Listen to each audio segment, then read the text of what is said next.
Hello, and welcome back to the podcast where you are invited for lighthearted conversations about things that matter as you seek to live your most meaningful, beautiful, and joyful life.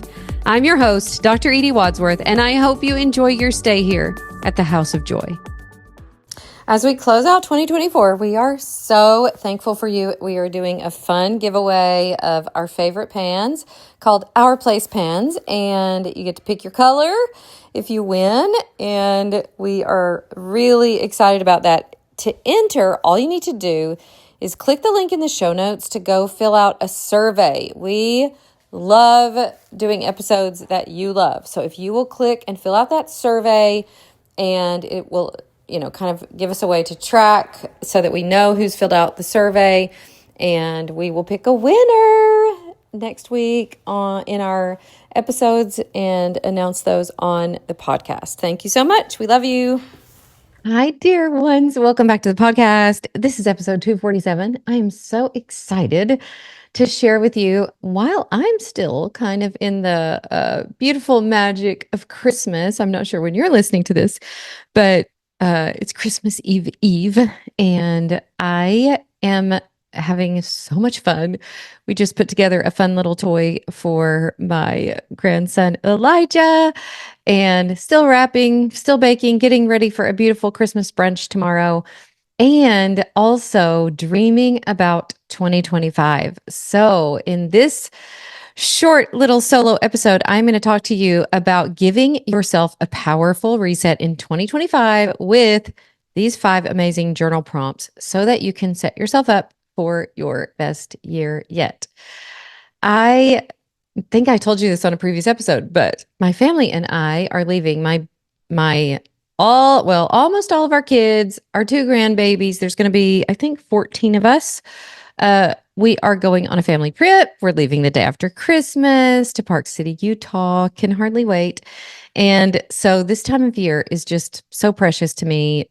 Taking our family on trips is something that Stevie and I have prioritized since way before we had the means to do it.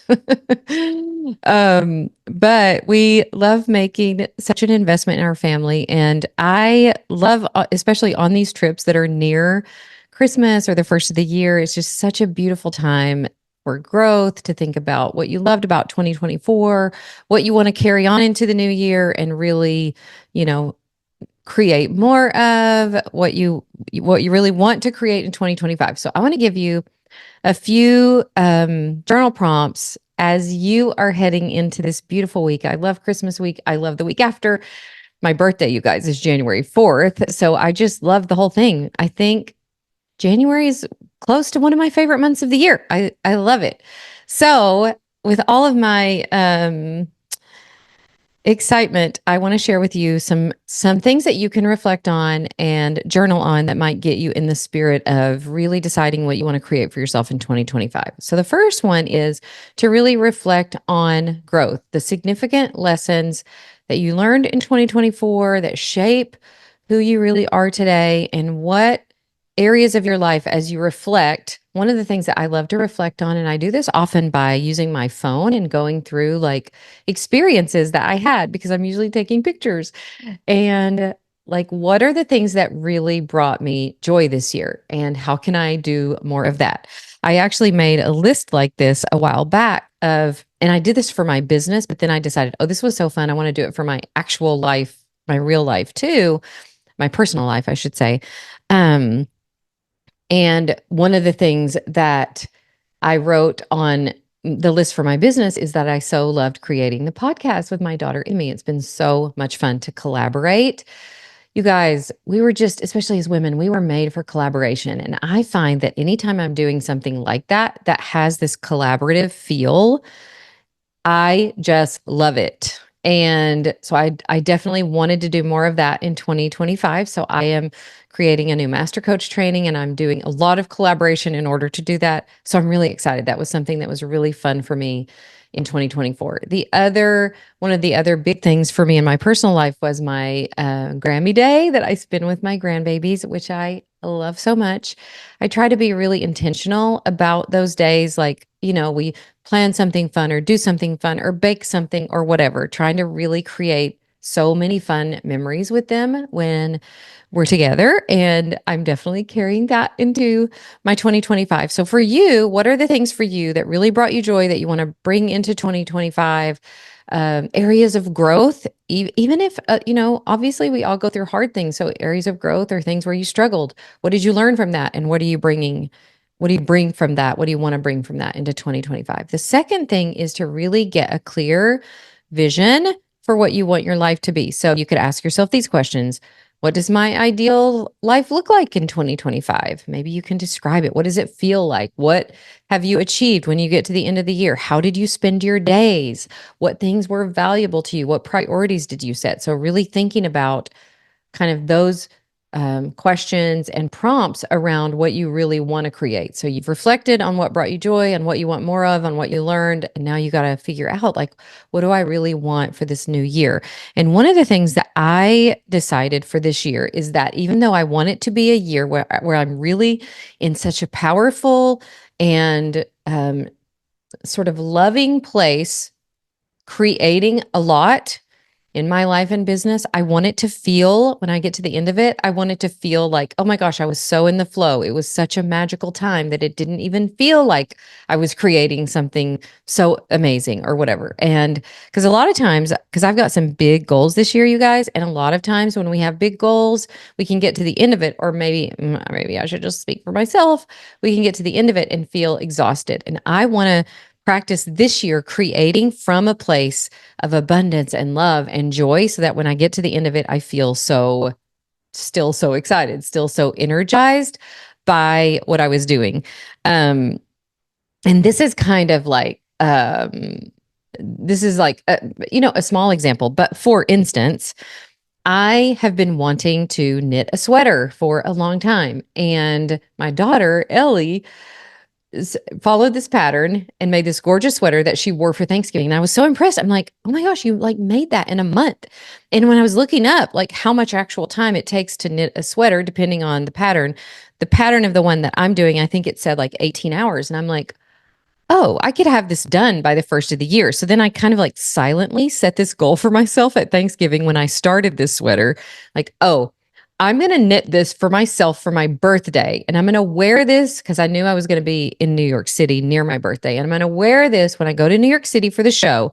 I'm going to wear this sweater that I made to the show as a gift to myself, like something so fun to create. And you guys, I didn't bring the sweater down here with me, but I'm like, it's one of those that you start at the neck and then you knit down. So I'm like down to, I don't know, I probably have 4 or 5 inches left on the bottom, and then the sleeves, I think I'm actually going to finish it.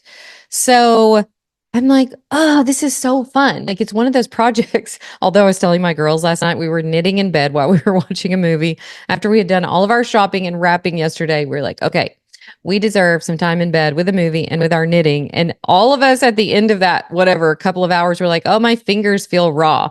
So I do feel really energized by the project, but my fingers do feel a little raw. Okay, number 3. This is the third set of prompts. I should have said 5 sets of prompts because there's lots of little questions in with these.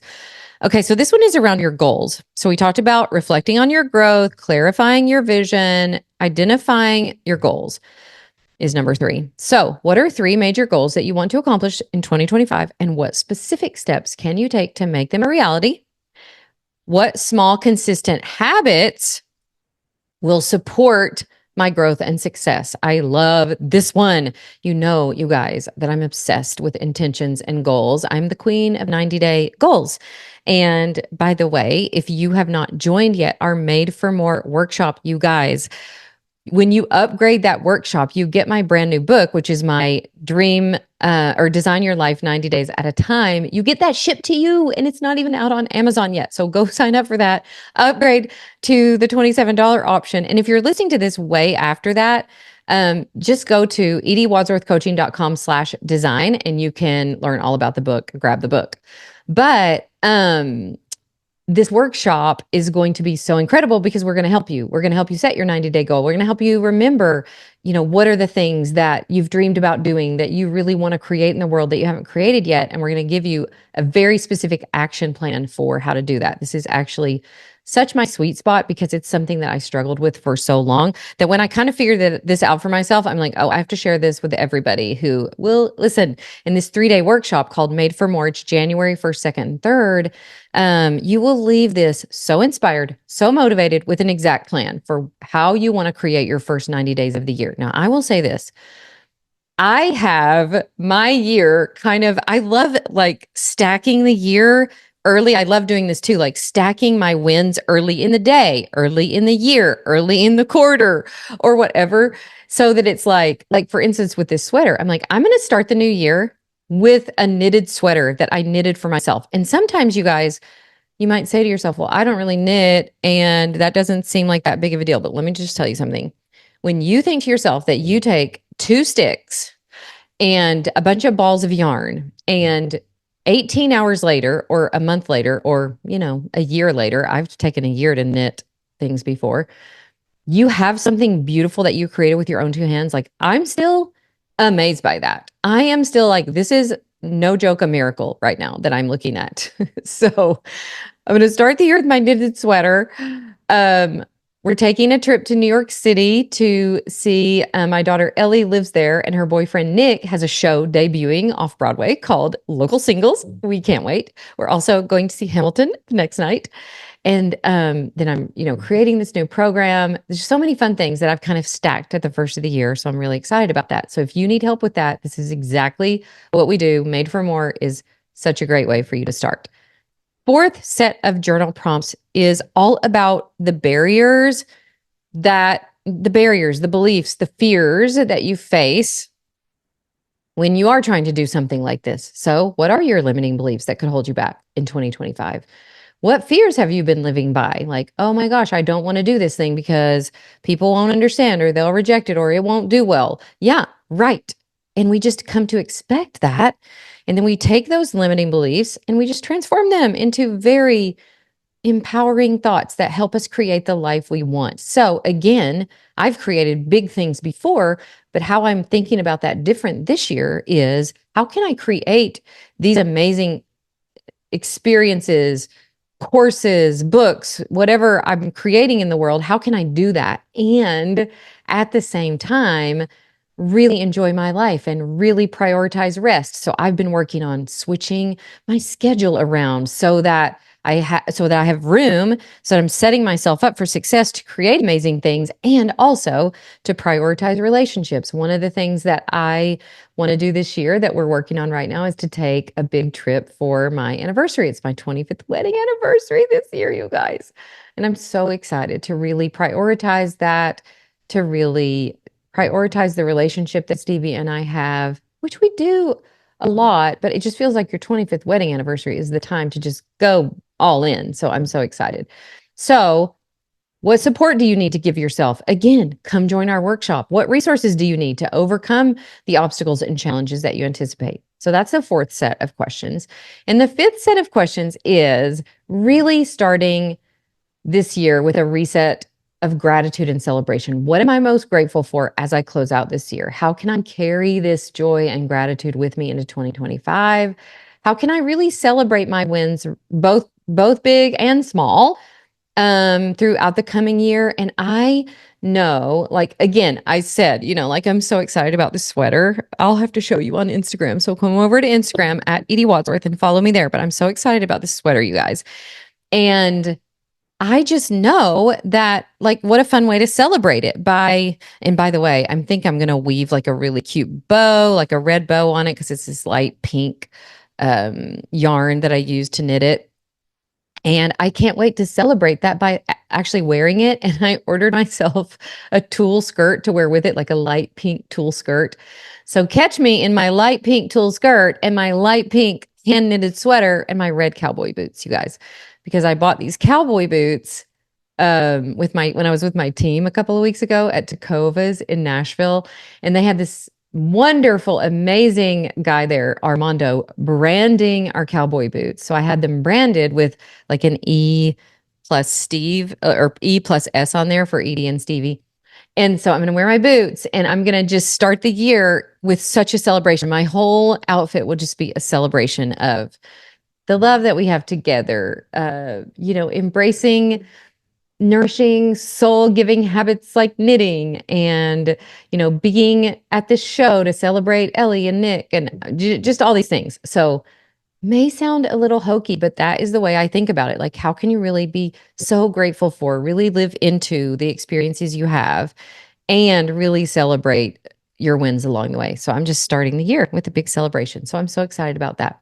So I hope these groups of prompts really help you. And as you reflect, as you plan, as you decide what kind of experience you want to create for yourself in 2025, and you just decide on purpose to give yourself a real reset. Okay. I love you so much. I hope you have a great, wonderful, magical Christmas as we celebrate the birth of Christ.